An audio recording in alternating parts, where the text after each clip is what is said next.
U S A سے خاتون کا فون آیا کہ میں چاہتی ہوں کہ مرنے سے پہلے وراثت کی جو وصیت ہے میں کر کے جاؤں، کیونکہ یہاں امریکہ کا لا ہے، قانون ہے کہ اگر کوئی شخص مر گیا تو اس کی وراثت وارثوں میں ڈیوائیڈ، بولنے پر پابندی ہے گورنمنٹ، ڈیوائیڈ نہیں ہوتی۔ البتہ آپ اگر پہلے سے وصیت کر دیں تو وہ آپ کی وصیت کے مطابق۔ تو انہوں نے کہا میں لکھوانا چاہتی ہوں وصیت، اور لائر سے پھر میں اس کو ایک قانونی حیثیت دلوا کے، تاکہ ایک قانون کا حصہ بن جائے وہ۔ مجھ سے انہوں نے پوچھا جی میرے یہ وارث ہیں، یہ یوں ہیں فلاں ہیں۔ مجھے یہ تو پتہ تھا شوہر تو مر ہی گئے ہوں گے، کیونکہ ہوتا یہ ہے کہ 99% شوہروں کے پہلے مرنے کا ریشو ہمارے ہاں چل رہا ہے۔ واللہ عالم اس کی کیا وجوہات ہوتی ہیں۔ اب آپ سوچو جو 3 یا 4 کرے گا وہ کتنے پہلے مرے گا، جو 1 کرے گا وہ جلدی مرتا ہے۔ ایک اکثر میں دلچسپ واقعہ لوگوں کو سناتا ہوں۔ ایک خاتون آئی، ایک صاحب آئے اپنی والدہ کو لے کے۔ ماں کا بڑا حق ہوتا ہے لیکن وہ بیچاری تھوڑی سی ذرا زیادہ سختی کر رہی تھی اولاد پر، تو مجھے اپنی والدہ کو لائے کہ ان کو سمجھائیں آپ، میری والدہ ہیں یہ بہت زیادہ اولاد پہ سختی کر رہی ہیں، بہت زیادہ ذرا زبان والدہ کی تیز ہے، تو تھوڑا سا سمجھا دیں۔ تو والدہ کو لائے تو اب وہ بولے جا رہی ہیں، مجھے بولنے ہی نہیں دے رہی۔ مجھے اندازہ ہو گیا ان کے شوہر کا انا للہ ہو چکا ہوگا، کیونکہ اگر میں مزید آدھا گھنٹہ بیٹھ گیا تو میں ڈپریشن سے مر جاؤں گا، تو ان کے شوہر کیسے برداشت کر رہے ہوں گے۔ تو میں نے ویسے ہی، مجھے یقین تھا کہ شوہر مر چکے ہوں گے اب تک، میں نے ویسے ہی پوچھ لیا آپ کے شوہر کا انتقال کب ہوا؟ تو انہوں نے یہ پوچھا کہ انتقال ہوا، انہوں نے کہا وہ تو 10 سال پہلے مر گئے تھے۔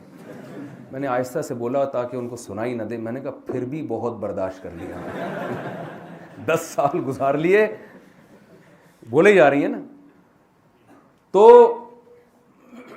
میں نے ان سے کہا، میں نے پورا وراثت کا وہ بنا کے دے دیا، بھائی فلاں کو اتنا، فلاں کو اتنا، جو بھی شریعت کا حکم ہے۔ تو انہوں نے کہا وہاں ہم نے لائر سے پوچھا، لائر نے کہا یہ تو بڑا خاندانی سسٹم ہے، یہ بہترین، بیٹی کو آدھی وراثت دی گئی ہے، بیٹے کو دگنی۔ اس پہ لوگ اعتراض کرتے ہیں، حالانکہ اسلام نے بیٹے پہ جو ذمہ داریاں مالی ڈالی ہیں نا، جب وہ نکاح کرے گا تو بیوی کی تمام تر ذمہ داری کس پر ہوگی؟ شوہر پر ہوگی۔ اور جب لڑکی نکاح کرے گی کروڑوں روپے کی بھی مالک ہو، ایک دھیلا بھی اس پر لازم نہیں ہے کہ اپنی اولاد یا اپنے شوہر پہ خرچ کرے۔ تو اس کو شریعت اگر 1 لاکھ روپے دے رہی ہے تو وہ محفوظ کر رہی ہے، اور بیٹے کو 2 لاکھ دے رہی ہے تو خرچ کروا رہی ہے اس سے۔ نتیجے کے لحاظ سے عورت ہی کو فائدہ ہے اس میں۔ اور ان کے پاس کوئی سسٹم ہے وراثت کا؟ کتوں کے نام وراثت ہو جاتی ہے۔ یعنی اتنی ترقی کرنے کے بعد بھی ایسا وراثت کا سسٹم نہیں لا سکے جو اسلام کے مقابلے میں آ کے کھڑا ہو، ابھی تک نہیں لا سکے۔ ایک ایک نظام کو دیکھو نا آپ، اسلام کے نکاح کے نظام کو دیکھو، طلاق کے نظام کو دیکھو، وراثت کے نظام کو دیکھو، کاروبار کے نظام کو دیکھو، عبادت کے سسٹم کو دیکھیں آپ۔ کوئی جیسا ہمارا عبادت کا نظام ہے دنیا میں کسی کے پاس ہے یہ نظام؟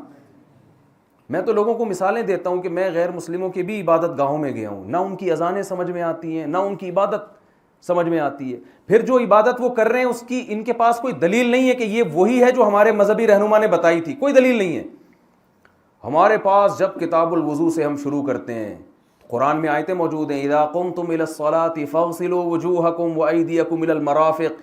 1400 سال پہلے وضو کا جو طریقہ قرآن میں نازل ہوا وہ آج تک ایز اٹ از موجود ہے۔ لاکھوں لوگ، کروڑوں لوگ سن رہے ہیں، پڑھ رہے ہیں، اس میں ذرہ برابر تبدیلی نہیں ہوئی ہے۔ زکوٰۃ کا نظام، رمضان کی جب یہ آیتیں نازل ہوئی، فمن شہد منکم الشہر فلیصم، جو رمضان کا مہینہ پائے گا وہ روزے رکھے گا۔ جب یہ آیتیں نازل ہوئی اس وقت سے لے کے ایک رمضان بھی 1400 سال میں ایسا نہیں آیا جب مسلمانوں نے رمضان کو چھوڑا ہو۔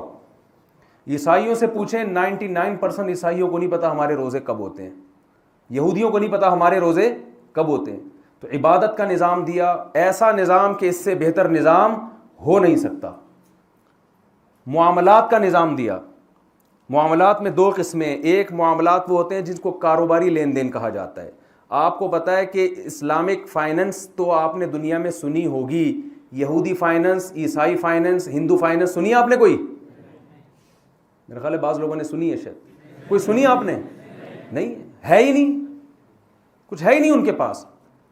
اسلامک فائنینس باقاعدہ پڑھائی جاتی ہے. بھائی اسلام کس طریقے سے انویسٹمنٹ کی آپ کو اجازت دیتا ہے, کیا حکام ہے اس کے. یہ اسلامک فائنینس کا نظام پیش کس نے کیا؟ محمد صلی اللہ علیہ وسلم نے, اور بہت سادہ طریقے سے پیش کیا ہے, بہت سادہ. پھر فقہا اس کی تفصیل بیان کرتے کرتے یونیورسٹیوں میں پورے نصاب بن چکے ہیں اب اس پہ. معاملات میں کاروباری لین دین, پھر انسانوں سے ریلیشن. غیر مسلموں کے ہاں ریلیشن بس RELATION تک رہ گیا ہے, وہ اسپیلنگ یاد کرا دیتے ہیں. ریلیشن ان کے ہاں کسٹمر کے ساتھ تو ہے کاروباری, یہاں تک کہ ٹیچر اور اسٹوڈنٹ کا جو ریلیشن ہے نا وہ بھی ختم ہو گیا ہے. یعنی باپ اور بیٹے کا تو دور کی بات, بھائی آہستہ آہستہ ریلیشن ختم ہوتا ہے نا, تو ہوتے ہوتے ہوتے ہوتے ایک ریلیشن رہ گیا, گرل فرینڈ اور بوائے فرینڈ. بس یہ ہوس سے شروع ہو کے کہاں ختم ہوتا ہے؟ ہوس پہ, اور کوئی ریلیشن نہیں ہے. لوگ مجھے بہت تعریفیں کرتے ہیں, یار گورے اتنے اچھے. میں نے کہ اتنے اچھے ہیں تو باپ کو اولڈ ہاؤس میں کیوں جمع کراتے ہو بھائی؟ یار سب سے پہلے تو انسان اپنے باپ کے ساتھ اچھا ہوتا ہے, دوستوں کے ساتھ, کسٹمر کے ساتھ تو بعد میں. یہ ایئر ہوسٹس کے اخلاق ہیں. دیکھو ایک محلے میں آپ کے یہاں کوئی خاتون رہتی ہوں, کوئی بھی چھڑے تھپڑ مار دیتی ہوں وہ نا کھینچ کے, آپ کو لگے گا بڑی بد اخلاق ہے. لیکن جب آپ ایئر ہوسٹس سے تھوڑا سی بدتمیزی بھی کرتے ہو تو ایکسکیوز می کر کے پتلی گلی سے بولو نا بھائی, نکل جاتے ہیں. تو آپ کو کیا خیال ہے کہ ایئر ہوسٹس کے اخلاق اچھے ہوتے ہیں؟ بھائی یہ پروفیشنل یعنی پروفیشن ہے, اس کو مسکرانے کے پیسے ملتے ہیں, تنخواہ ملتی ہے. میں اکثر ایک واقعہ بتا کے تھک گیا ہوں, لیکن پھر بھی مزہ آتا ہے. یہ سنیں آپ, ہر جگہ بتاتا ہوں میں. جو یوٹیوب پہ بیان سنتے ہیں شاید وہ بور ہو گیا, یار مجھ سے ایک ہی واقعے کو لپیٹتے رہتے ہیں. واقعہ اتنا مزے کا ہے. ہمارے پاس کینیڈا سے ایک صاحب کا فون آیا, مفتی صاحب میرے اللہ ان کو جزائے خیر دے, انہوں نے مجھے کینیڈا سے یہ واقعہ سنا کے لوگوں کو بہت فائدہ پہنچا دیا. اس کلچر کو سمجھانے میں مجھے مدد مل رہی ہے. مجھے کہنے لگے مفتی صاحب گورا بہت اچھا ہے, میں اپنے والد کو علاج کے لیے کراچی سے کینیڈا بلا رہا ہوں, کیونکہ گورا ہسپتالوں میں بوڑھوں کی جو کیئر کرتا ہے وہ مسلمانوں کے ہسپتالوں میں وہ کیئر بولے نا نہیں ہے. بہت اچھا ہے گورا. اور آپ ہمیں کہتے رہتے ہیں گوروں میں کوئی خوبی نہیں ہے. میں نے کہا نہیں, ایک تو خوبی نظر آ رہی ہے, وہ گورے ہیں بھائی, یہ تو بہت بڑی خوبی ہے. یہ تو ایسی جو سامنے نظر آ رہی ہے. اور بھی خوبیاں ہیں, میں منکر نہیں ہوں کہ ساری چیزیں ہی غلط ہیں, لیکن کچھ چیزیں ہمیں لگتی ہیں اچھی, جب آپ اس کی تہ میں جاؤ گے تو اس کی بیس اچھی نہیں ہوتی. تو انہوں نے کہا میں اپنے ابا کو بلا رہا ہوں کینیڈا سے علاج کے لیے, کراچی سے علاج کے لیے. کہاں بلا رہا ہوں؟ کینیڈا. اور یہ یہاں بوڑھوں کی کیئر ہوتی ہے, کراچی میں نہیں ہو سکتی. کتنے اچھے ہیں یہ لوگ. یہاں نرسیں بہت کیئر کرتی ہیں, خیال کرتی ہیں بوڑھوں کا. ہماری نرسیں اسے دیکھ کے بوڑھا ویسے ہی بیچارہ. تو میں نے کہا بھائی بات یہ ہے کہ آپ مسلمان ہیں, پاکستانی ہیں, اس لیے آپ کو اپنے ابا کی اتنی فکر ہے کہ آپ ابا کو لاکھوں روپے خرچ کر کے, ویزا کا پروسیس کتنا مشکل, پھر خرچہ آنے جانے کا, پھر علاج بھی فری تھوڑی ہے, آپ کو تو دینا پڑے گا پیسہ. اتنے پیسے آپ ابا کے علاج پہ اس لیے خرچ کر رہے ہو کہ آپ پاکستانی ہو, آپ مسلمان ہو.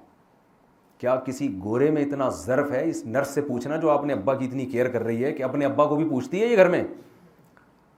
میں نے کہا یہ جو نرس جس کی آپ تعریفیں کر رہے ہو, اس سے پوچھو آپ کو اپنے ابا سے ملے ہوئے کتنا ٹائم ہو گیا, تو 50% نرسیں کہیں گی ہمیں تو پتہ ہی نہیں ہمارا ابا ہے کون. پنجاب میں کہتے ہیں ایسا ابا کہاں سے لبا, سنا ہوگا نا ایسا ابا. پنجاب کے لوگ بھی بڑے مستائے ہوئے ہوتے ہیں. تو میں نے کہا 50% تو کہیں گے ابا کا ہی نہیں پتا ہمیں. 50% نے اپنے ابا کو اولڈ ہوم میں جمع کرا دیا ہوگا. وہاں دوسری نرسیں پیسے لے کے, تنخواہ لے کے ان کی کیئر کر رہی ہوں گی. اپنے ابا کو کا علاج کرانے کے لیے تیار نہیں ہے, اس کو اولڈ ہاؤس میں جمع کرا رہی ہے. دوسروں کے ابا کی اتنی اچھی خدمت. تو یہ بھائی ایک پروفیشن ہے, یہ کوئی وہ اخلاق نہیں ہے جو اسلام آپ کو سکھا رہا ہے. اور میں نے کہا ہمارے ہاں جو نرس جس کی آپ برائیاں کر رہے ہو, آپ کے ابا کی کیئر نہیں کر رہی, لیکن جب اپنے ابا آئیں گے تو آپ کے ابا کو چھوڑ کے اپنے ابا کی بہت کیئر کرے گی. تو آپ بتاؤ اپنے ابا پہلے ہوتے ہیں یا دوسروں کے ابا؟ اچھے اخلاق کا سے پہلے اپنے ابا سے شروع ہوتے ہیں، دوسروں کے ابا سے شروع ہوتے ہیں. مسلمان اپنے باپ اور اپنی ماں کی فکر پہلے کرتا ہے، دوسروں کی فکر بعد میں کرتا ہے.